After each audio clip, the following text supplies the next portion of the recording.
Hello friend, जैसा कि आपका सीटेट दिसंबर 2024 का जो रिजल्ट है वो जारी हो चुका है। आप सभी ने चेक कर लिया होगा। मैंने आपसे पहले भी इन्फॉर्म किया था कि आपका जो रिजल्ट है वो 9-10 तक जो है जारी हो जाएगा और आपने चेक कर लिया होगा आपके कितने नंबर बन रहे हैं। आप लोग कमेंट बॉक्स में कमेंट करके जरूर बताइएगा। बहुत सारे अभ्यर्थियों के कमेंट आ रहे थे कि मैम मेरा जो है आंसर की में ज़्यादा नंबर था, इतने नंबर बन रहे थे मगर रिजल्ट में जो है कम हो गया है, इसका क्या रीज़न है। और बहुत सारे अभ्यर्थियों की ये भी कमेंट है कि मैम मेरा जो है 1-2 नंबर कम था, प्लस हो गया है, मैंने क्वालिफाई कर लिया है। वे खुश भी हैं। बहुत सारे अभ्यर्थी जिनका 1-2 नंबर से रुका हुआ था उनके कमेंट है कि मैम मैंने क्वालिफाई कर लिया है। और बहुत सारे अभ्यर्थियों की ये भी कमेंट है कि मैम मेरा माइनस भी हुआ है।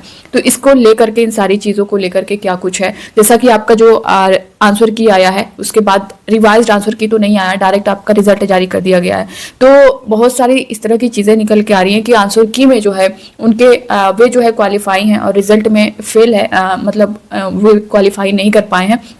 तो इसके लिए क्या कुछ करना है कि आपका रिजल्ट फिर से जारी होगा। और इसको लेकर के बहुत सारे अभ्यर्थियों के कमेंट भी आ रहे हैं कि जिनका क्वालिफाई हो गया है उनके नेम में, डेट ऑफ बर्थ में या फिर जो कैटेगरी है, जेंडर है, उसमें कुछ ना कुछ मिस्टेक है, एड्रेस में मिस्टेक है। तो उसके लिए उनको क्या करना होगा, किस तरह से मार्कशीट है, जो सर्टिफिकेट है वो करेक्ट होगी, इसको लेकर के भी हम लोग पूरी जानकारी लेंगे। तो क्या आपका जो रिवाइज्ड आंसर की है वो जारी होगा या फिर जो है रिजल्ट आ चुका है तो रिवाइज्ड रिजल्ट आएगा, इसके बारे में पूरी जानकारी हम लोग लेंगे। बने रहिएगा वीडियो के लास्ट तक बिना स्किप कर। दोस्तों नए हो चैनल पर, विजडम मास्टर चैनल को सब्सक्राइब जरूर कर लीजिएगा, बेल आइकन को प्रेस कर लीजिएगा ताकि इसी तरह की जो ऑथेंटिक अपडेट है आप तक टाइम पर पहुंचती रहे। सबसे पहले चीज दोस्तों मैं यहाँ पे आपको बता दूं कि जैसा कि आपका जो सीटेट की ऑफिशियल आंसर की है वो आपने देखी, उसके बाद आपका जो रिजल्ट है वो जारी हो चुका है। रिजल्ट में आपने जो भी कुछ है आपने देख ही लिया, आपका कितना नंबर बन रहा है। सबसे पहली चीज, जो लोग क्वालिफाई कर चुके हैं आप सभी को कॉन्ग्रेचुलेशन। जिनका कुछ ना कुछ नंबर से, 1 नंबर से या 2 नंबर से या जितने भी नंबर से रुका है, आपको अभी पेशेंस रखना है। यहाँ पे मैं सारी चीजें आपको बता रही हूँ कि क्या कुछ है इससे रिलेटेड। देखिए आपका आंसर की आ गया है, आपने चैलेंज भी किया था कई क्वेश्चन पे, हम लोगों के द्वारा चैलेंज भी किया गया। जो रिजल्ट आया है, अब रिजल्ट में आप कुछ अभ्यर्थियों के जो नंबर हैं प्लस हुए हैं, कुछ के माइनस हुए हैं। अब इसमें ये चीजें किसी को भी नहीं कंफर्म हो रही हैं कि कहाँ पे किस क्वेश्चन में बदलाव किया गया है, क्योंकि डायरेक्ट रिजल्ट दिया गया है। जो रिवाइज्ड आंसर की है वो जारी नहीं होगी, नहीं हुई है। तो रिवाइज्ड आंसर की को लेकर के बहुत सारे अभ्यर्थियों के कमेंट आ रहे थे कि मैम किस तरह से चीजें कैसे पता चलेंगी। तो ये सही है कि जब आपका रिवाइज आंसर की नहीं जारी किया गया है, डायरेक्ट रिजल्ट जारी किया गया है, तो कोई भी नहीं बता सकता है कि किस क्वेश्चन में बदलाव किया गया है। ठीक है, तो आपको भी पेशेंस रखना है, क्योंकि पिछली बार जो आपका जुलाई वाला एग्जाम हुआ था ना, उस एग्जाम में भी यही हुआ था कि आपका जो ऑफिशियल आंसर की है वो जारी हुई, उसके बाद रिजल्ट जारी कर दिया गया था और फिर उसके बाद 5 से 6 दिन बाद जो है उसका मतलब जो रिवाइज आंसर की है वो जारी की गई थी। तब वहां पे चीजें क्लियर हुई थी कि हाँ किस क्वेश्चन में कितना बदलाव हुआ है, किस क्वेश्चन में नहीं हुआ है। तो अभी आपको पेशेंस रखना है, आपका जो भी रिजल्ट है आपके सामने है।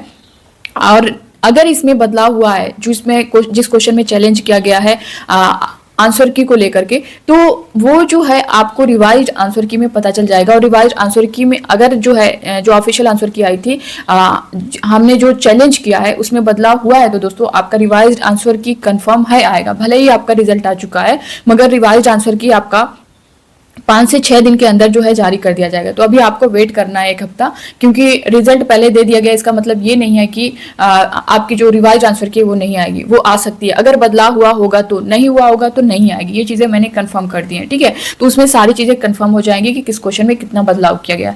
अब दूसरी चीज दोस्तों, यहाँ पे जिनका भी रिजल्ट को लेकर के बहुत सारे अभ्यर्थियों कमेंट आ रहे थे कि मैम इस तरह की चीजें चली हैं तो क्या दोबारा रिजल्ट जारी होगा। देखिए रिजल्ट तो दोबारा आपका जारी नहीं होगा, ये कंफर्म है। इस चीज को आप लोग निकाल दीजिए कि रिजल्ट दोबारा आएगा।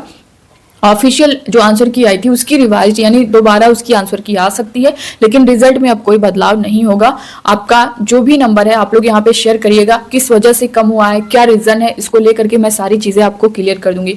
बहुत सारे अभ्यर्थियों के ये भी कमेंट आ रहे थे कि मैम मेरा कोड में मिस्टेक हुआ था जिसकी वजह से मैंने आंसर की में मैच किया तो इतने बन रहे थे और फिर जो है रिजल्ट आया तो बहुत कम नंबर आया। यानी वे बता रहे हैं कि 20 के आसपास नंबर बन रहे थे, 19 या फिर 20 इस तरह से। जब रिजल्ट आया है तो उसमें कहीं जो है 7 या 8 इस तरह से नंबर आया है। तो कुछ ना कुछ नंबर से उनका जो है क्वालिफाई नहीं हो पाया, वे क्वालिफाई नहीं कर पाए। तो उनका कहना है कि मैम ये कैसे करेक्ट हो पाएगा, क्या आप कुछ हो सकता है।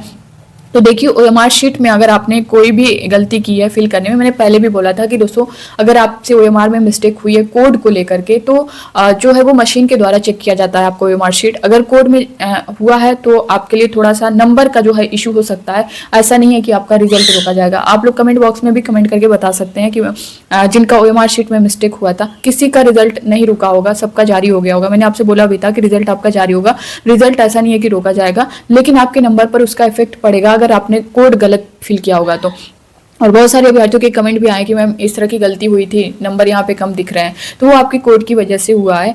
और क्या उसका सही करने का कोई सॉल्यूशन है, तो मैं आपको यहाँ पे बता दूं, जो आपका हो चुका है, ओएमआर शीट आ चुका है, ऑफिशियल आंसर की जारी हो चुकी है, रिजल्ट आ चुका है, तो अब जो है इसको लेकर के यानी ओएमआर शीट को लेकर के आप कोड में या कुछ इस तरह की चीजें कुछ भी नहीं कर सकते हैं, उसमें कोई संशोधन का जो है आपको टाइम नहीं दिया जाएगा। तो जो रिजल्ट आ गया है। हाँ, आप अब जो है आप नेक्स्ट जो है सीटेट है, इसमें नंबर को लेकर के, कोड को लेकर के, ओएमआर शीट में किसी वजह से मिस्टेक है उसको लेकर के आप कुछ भी उसमें करेक्शन नहीं कर पाएंगे। हाँ, ये है कि जो आपका रिजल्ट आया उसमें आपके नेम में, डेट ऑफ बर्थ में, कैटेगरी में इस तरह की कुछ मिस्टेक है तो आप उसे करेक्शन कर सकते हैं। उसके करेक्शन के लिए आपको दिल्ली या तो आप सीटेट की जो ऑफिशियल वेबसाइट है, जो उनका ईमेल आईडी, आप उसको उन पर मेल करें, और या फिर जो है आपको मेन जो है दिल्ली जाना पड़ेगा, उनकी ऑफिशियल जो ऑफिस है वहां जाना पड़ेगा, वहां से करेक्शन होगा। उसमें भी आपको बहुत भाग दौड़ करनी पड़ेगी। तो आप ये भी कर सकते हैं कि नेक्स्ट सीटेट भी दे सकते हैं, वहां पे आपका जो कुछ भी है, नंबर कम है या फिर नंबर प्लस करना चाहते हैं या फिर मार्कशीट में कोई मिस्टेक है वो करेक्ट करना चाहते हैं, तो नेक्स्ट सीटेट भी आप दे सकते हैं। वहां पे सीधा यही है, आपको फॉर्म फिलअप करना है, आप एग्जाम देंगे। और अगर आप करेक्शन करने जा रहे हैं तो उसकी कोई वो नहीं है कि आप एक बार जा रहे हैं तो करेक्शन हो जाएगा, उसके लिए बहुत भाग दौड़ करनी पड़ती है। रही नेक्स्ट सीटेट की बात, तो दोस्तों नेक्स्ट सीटेट आपका फरवरी लास्ट में आपको देखने को मिल जाएगा। उसका एग्जाम जो है उसके 2 महीने बाद आपको एग्जाम देखने को मिलेगा। तो जो भी अभ्यर्थी कुछ ना कुछ नंबर से रह गए हैं या कुछ इस तरह की मिस्टेक है, तो अब आपको पेशेंस नहीं खोना है, आप लोग फिर से तैयारी में लग जाएं। रही जैसा कि मैंने रिजल्ट को लेकर के सारी चीजें क्लियर कर दी हैं, आंसर क्यू को लेकर के सारी चीजें क्लियर कर दी हैं, अब आपके मन में इन सब चीजों को लेकर के कोई डाउट नहीं होना चाहिए। करेक्शन वाला मामला मैंने बता दिया है, जिनसे ओएमआर मिस्टेक में फिल करने में कुछ ना कुछ मिस्टेक हुई, जिनकी वजह से उनका नंबर नहीं आ पाया है, सही क्वालिफाई नहीं कर पाए, तो दोस्तों वहां पे करेक्शन का कोई टाइम नहीं है, आपको अपना टाइम वेस्ट नहीं करना है, आप लोग नेक्स्ट सीटेट की तैयारी में लग जाएं। तो ये था दोस्तों, इसको लेकर के बहुत सारे अभ्यर्थियों के कमेंट आए हुए थे। आप लोग जो है कमेंट बॉक्स में कमेंट करके अपना नंबर जरूर बताइएगा, चाहे आप क्वालिफाइंग हो या ना हो, उससे कोई फर्क नहीं पड़ता है। आपको जो है अपना पेशेंस नहीं खोना है, फिर से पढ़ाई में लग जाना है, जल्द ही फिर आपको सीटेट देखने को मिलेगा, और बिना सीटेट पास के आप किसी भर्ती में नहीं बैठ पाएंगे। तो आप लोग कमेंट बॉक्स में कमेंट करके अपना फीडबैक जरूर दीजिएगा। बाकी दोस्तों कोई भी इससे रिलेटेड आपके मन में डाउट होगा तो आप लोग कमेंट बॉक्स में कमेंट करके पूछ सकते हैं। मिलते हैं नेक्स्ट अपडेट के साथ, तब तक के लिए bye bye, take care, thank you.